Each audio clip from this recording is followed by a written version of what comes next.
Salut tout le monde, notre rendez-vous hebdomadaire, ici Roch Bérard, passionné de gestion humaine des ressources. Cette semaine, j'ai bifurqué, je devais faire une autre capsule, mais il est trop arrivé d'événements au cours des dernières semaines.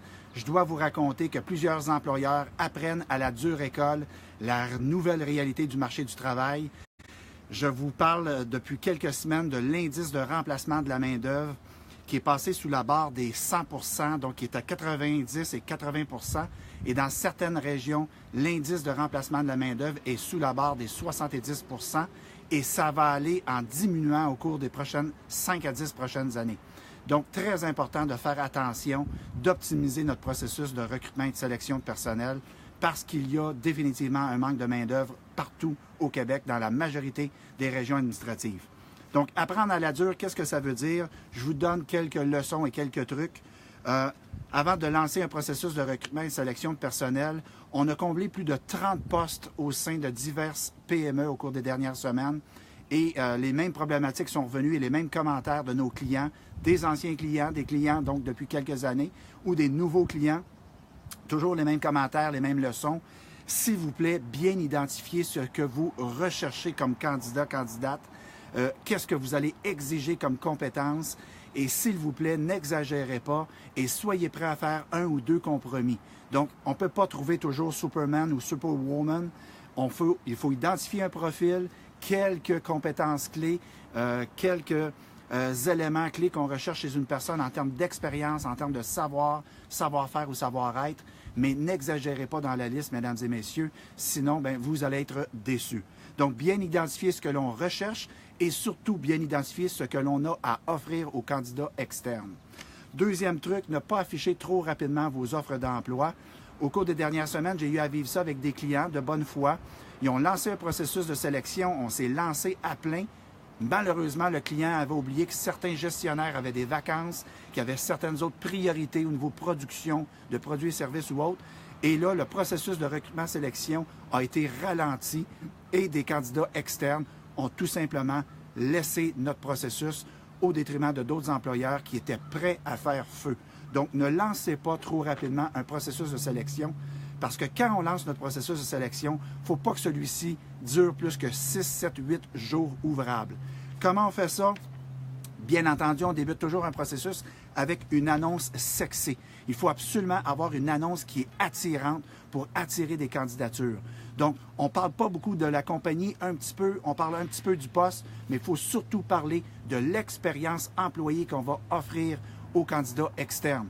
Sans oublier qu'il faut aussi offrir des bons trucs à nos employés actuels. Il ne faut pas juste mettre des efforts marketing sur l'externe, mais également à l'interne de notre entreprise. Et là, je vous donne des trucs. Et là, mes clients sont toujours surpris de la rapidité auquel on est assujetti.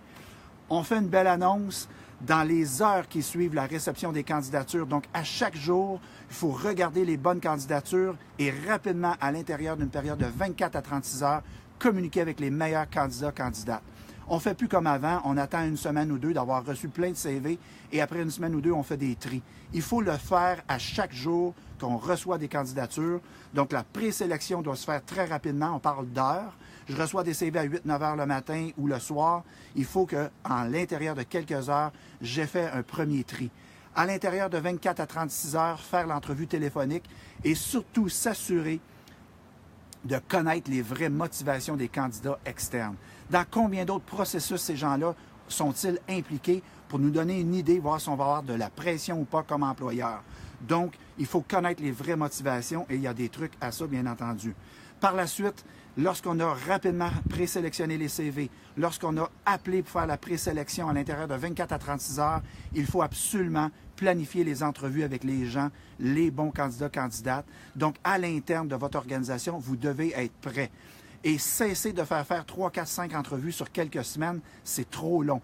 80 % des candidats qui sont à la recherche d'emploi, ceux qui sont vraiment actifs, je ne parle pas des weareux, je parle des candidats-candidates qui sont vraiment actifs, qui ont vraiment la motivation de trouver un autre emploi, ne seront pas très patients d'attendre chez vous pour 2-3 semaines, à moins que vous soyez un employeur tellement extraordinaire, avec une telle renommée que les gens sont prêts à attendre pour rentrer chez vous. Mais 80 % des entreprises au Québec, ils n'ont aucun candidat qui cogne à la porte à tous les jours pour dire « Hey, je veux venir travailler chez vous et je suis un des meilleurs candidats que vous ne pouvez pas avoir. » Normalement, on lance un processus, il faut que ça dégaine rapidement.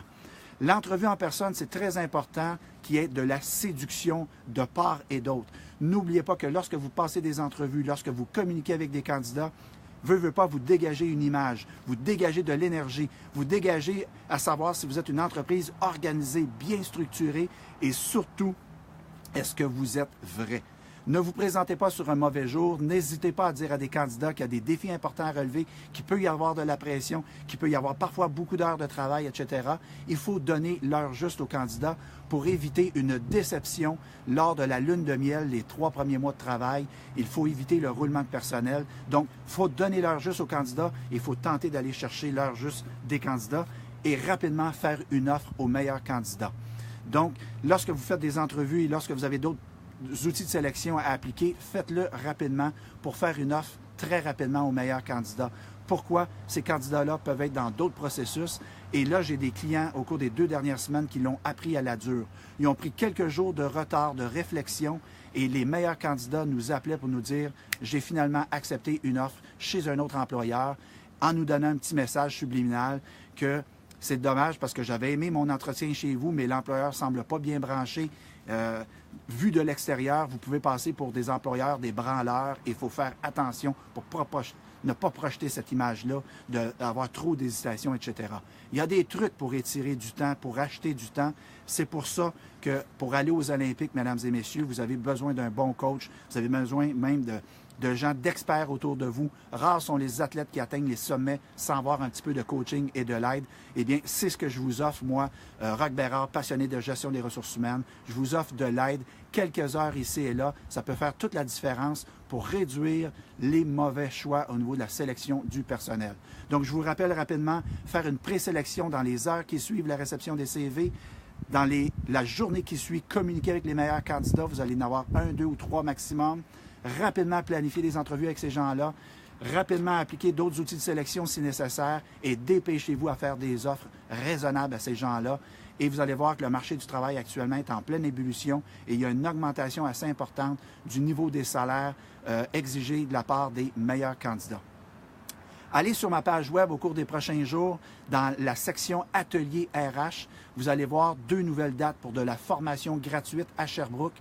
Probablement vendredi le 11 mai et vendredi le 15 juin. Vous allez avoir droit à des capsules de formation, tout comme au mois d'avril, de haut niveau à très haute valeur ajoutée. Une 30aine de places sont disponibles. Donc, suivez mon site web sur l'onglet Atelier RH et partagez cette information-là auprès des gens autour de vous, chez votre employeur de façon constructive. Donc, encore une fois, je vous dis merci et au plaisir de se reparler samedi prochain pour une nouvelle capsule. Et on espère encore une fois avoir un petit peu de chaleur au Québec pour égayer tout le monde, autant les employeurs que les employés. Bon week-end, mesdames et messieurs. Merci.